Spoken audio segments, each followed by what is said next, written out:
update from Jorge? No, I have not heard. I had asked Gino about 3:30, and we have not heard yet. So. Was he there now, or was he, I don't even know what time the appointment was. I know it was supposed to be sometime today. My guess is he's there now if we haven't heard. But how often do you see starting Jose Molina? You know, it'll be.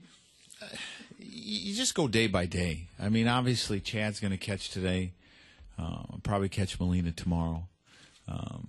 You know, we'll split it up. We'll try to keep them both healthy and fresh and productive. I mean, that's the one thing that we got into a little situation. The first time with Jose, I think we played him 8 days in a row, and that was when he hurt his leg. You know, the weather wasn't necessarily conducive to people staying healthy, but I mean, they're both going to play.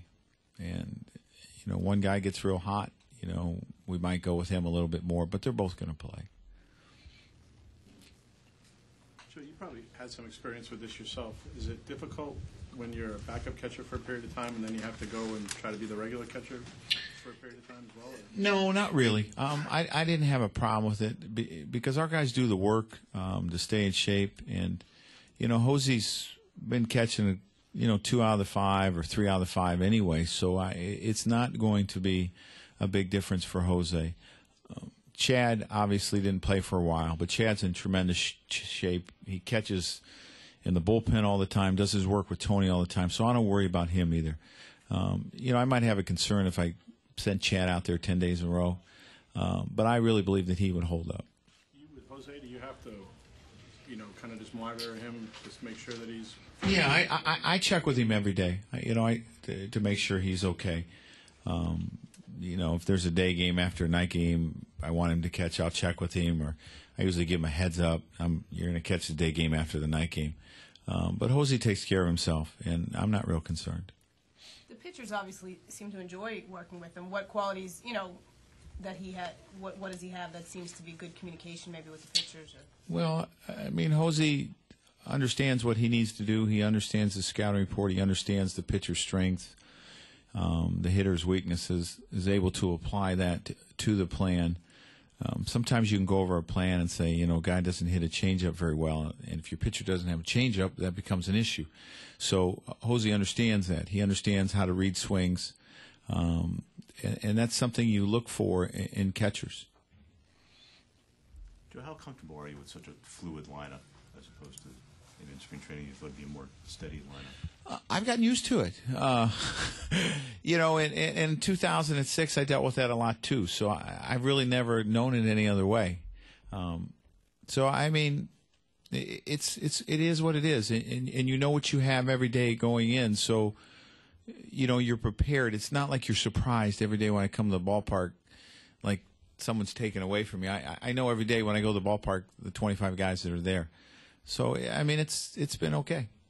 Do you think if everyone were healthy, your managerial style would be to mix and match anyway, or do you think you'd want more of a... No, you'd have more of a set lineup. I'd have much more of a set lineup if our guys were here, but I haven't had that the whole time. Did Johnny do any extra throwing yesterday? Or is he did a little bit more than Sunday.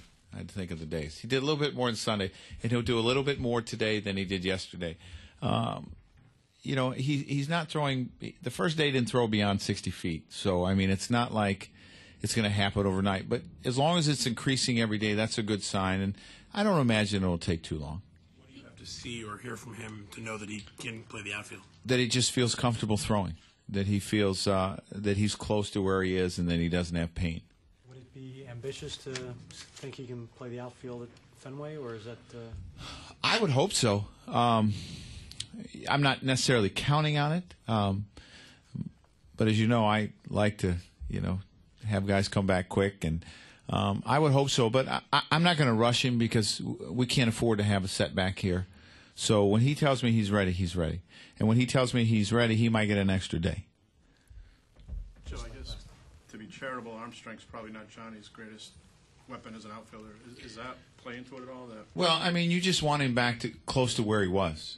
And the other thing that, you know, Fenway plays into it a little bit too, because you're not having to run real far back. So we'll have to see if he's capable of doing that in Boston.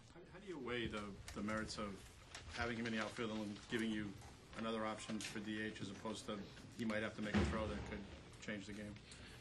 Well, the thing is with Johnny, I'm not gonna push it just because I can't have a setback. I mean, I don't think we can afford to have something happen. You worry about him maybe possibly diving for a ball as well, because Johnny goes all out when he plays the outfield. So if he can play the outfield, it's very helpful because it allows us to be much more flexible. And we're going to get in a stretch here where we play a lot of days in a row, and you'd like to have some flexibility.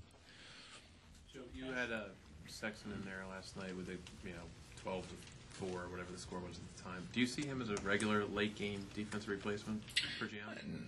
Not all the time. I will do it sometimes. I mean, obviously he has a lot of experience there, and I would not be afraid to put him in there all the time. But Jason has played pretty good first base. But I think it's important, when you haven't played for 4 days because of the All-Star break, you had some days off before that. He played Friday, didn't really get in at bats Saturday, Sunday. Try to get him at bats and prepare him for when he does get starts. And that's one way of doing it.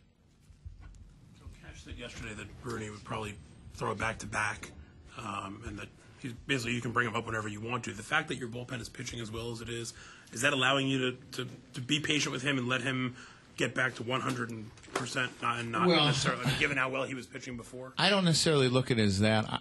I just want him to be healthy when he gets here because you want him to be productive, and you want to make sure that he's not pushing himself and ends up hurting his arm.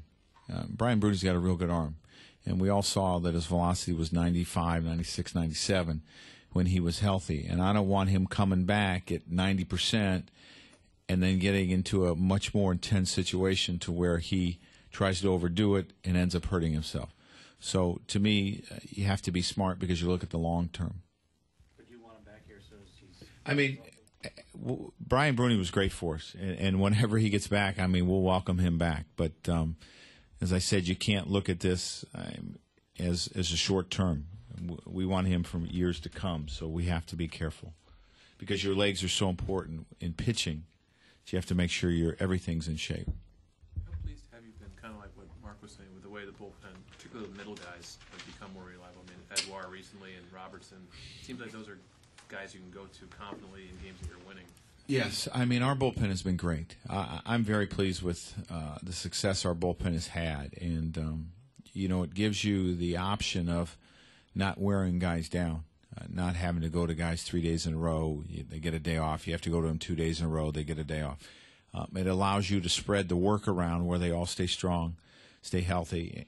And the one thing about wearing guys down is you have to worry about what it does the next year, too. Because sometimes relievers, if they get overworked one year, the next year is not so great. And, you want your relievers to have success every year. And that's why you look at it long term too. So that's a conscious thing. Like yes. You're trying to work these guys in. Yes. And not just hammer the same two guys. Correct. How much difference does it make in your lineup when Robbie's doing what you thought he was going to do as opposed to the first? It's a lot. Obviously, he's been a force since he's come back from the break, and even the month of June, he was much, much better. The last 5-6 weeks, he's been very good. And it just makes your lineup deeper. It's a guy that can drive in runs, hit the ball at the ballpark. Obviously, he sparked a big ninth-inning rally the other day that allowed us to win that game. It's just Robbie being the complete player that everyone expects him to be. Would you want to keep him higher up in the order, or if he's hitting well, would you want to take advantage of strengthening the bottom third a little bit? Well, it does strengthen the bottom part of the order, but right now we've settled him at 6th. I'm pretty comfortable with him there.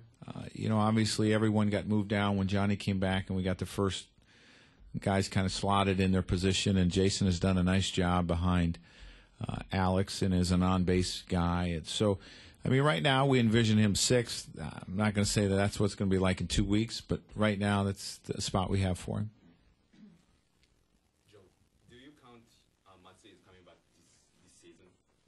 Well, I mean, that's why we're trying it again. He is going to start doing some baseball activity on Monday. He won't travel with us to Boston, but he'll start doing some baseball activity on Monday. And we wouldn't have gave it another shot if we didn't think there was a possibility of him coming back. That'd be here on Monday. Yeah, because we're home Monday. What kind of weekend? Yes, just gonna rest and do some strengthening and get him ready for Monday. Baseball activity, meaning just swing over. He'll start. Yeah, he'll start doing that again. Yes. Running will be the last thing. Yes. What's the difference in Rasner stuff, the games where he gives up 2 and 3 runs and the games he gives up 6 and 7? Just he gets a little bit too much of the plate, and sometimes he can become where he's one speed. It's fastball cutter, fastball cutter. It's important that he mixes his other pitches in to keep hitters off balance so they can't lock into one speed.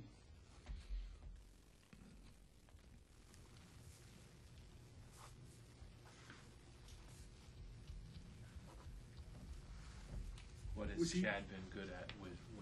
We've seen him have success. I think Chad really understands his stuff, and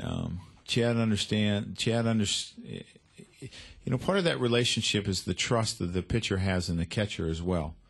I always feel that relationship is vital, and I think Chad can get on Raz when he needs to, or he can tell him, I don't think it's the right pitch, and I think Raz has complete trust in Chad when he says that. Because we always want our pitchers throwing pitches with 100% conviction. And, some pitchers will waffle a little bit if a catcher puts down a different idea than what you might have had. But Raz trusts Chad and believes in the pitch that Chad is calling. And they seem to get in a very good rhythm together. Hey, Joe, Posada yesterday kind of peeled back the curtain a little bit, talking about the pain that he played in. How do you balance the pain and the performance? When does the pain become too great? Well, I think when you see the performance is not what a person's capable of doing. I mean, players are always playing pain. That's the bottom line.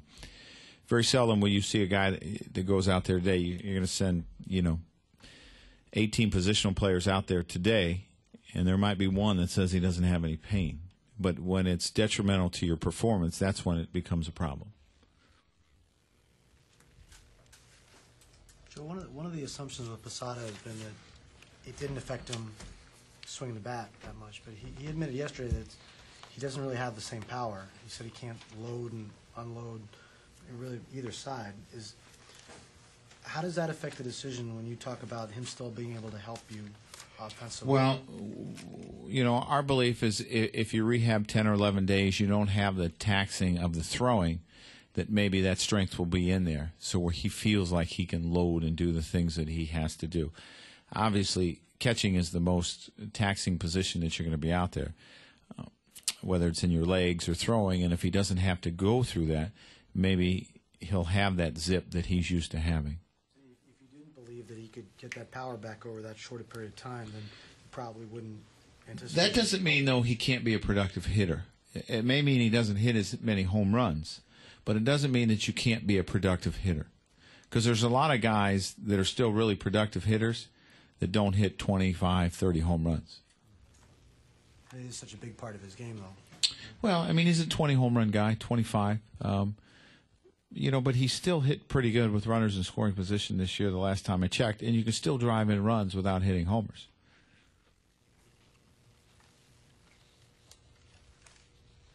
How hard is it, Joe, to have so many players whose best position right now might be DH? Yeah. You make the adjustments. That's all you have to do. You know what you have with your roster every day when you come in, and most of the guys are short-term. We know that Johnny's is going to be short-term, and then we'll be able to move the DH around. And if Jorge or Hideki is able to come back, then you have a DH there. So, I mean, right now it's not a problem because, Johnny's our DH, and we put Jason at first, and Jason's played a lot of first. So, to me, it's not really a problem. What is Sexton's role going to be, really? It is day by day. He is a work in progress, and obviously we still believe that he has a lot of good baseball in him. He's going to play for us. I can't tell you that he's going to play, August 14th. I can't tell you that. But you take it day by day, and, obviously he's worked very hard, and we're happy with what he's doing. And but make the lineup every day.